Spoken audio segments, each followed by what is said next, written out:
So Scarborough Shoal, to kind of arrange our geography here, you have two big island groups in the South China Sea. The Paracels up in the north, the Spratlys down in the south.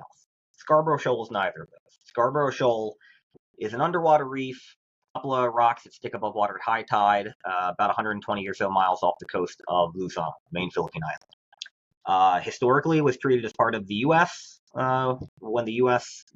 Was the colonial power in the Philippines, and then became part of the Philippines in 1946 upon independence, and was administered by the Philippines uncontested for generations. In 2012, kind of out of the blue, China deployed members of its militia force out of the village of Tanmen in Hainan to go to Scarborough Shoal.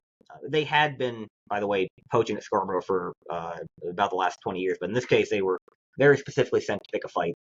They went to Scarborough, began poaching endangered species, among other things. The Philippines deployed a Navy ship to try to arrest them, as it had done many, many times in the past, in the case of Chinese poachers. And China used that excuse to deploy its law enforcement. And that begins this months-long standoff, where you've got basically Philippine vessels inside the shoal trying to hold on to these Chinese poachers, Chinese vessels ringing it so the Philippines can't get in or out. And then, over a series of unclear, murky negotiations, including one here in Northern Virginia between then Assistant Secretary of State Kurt Campbell and Fu Ying, who was at the time the National Assembly chair in China, the U.S. and the Philippines think they have a deal for both sides to withdraw back to the status quo ante. Chinese forces would pull out, Philippine forces would pull out, and that would be the end of it.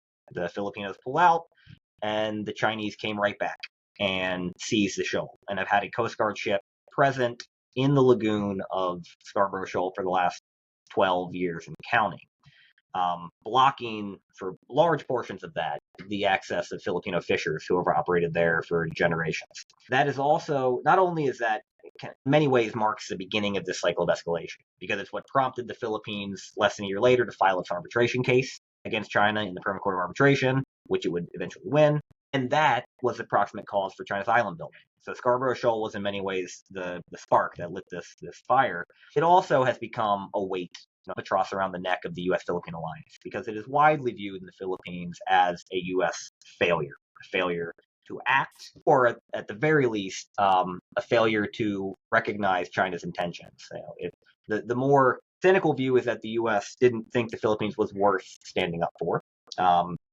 And the more forgiving view would be that the U.S. got taken for a ride by China. Either way, it didn't reflect very well on the alliance. And that's a legacy that we are still trying to dig out from under today.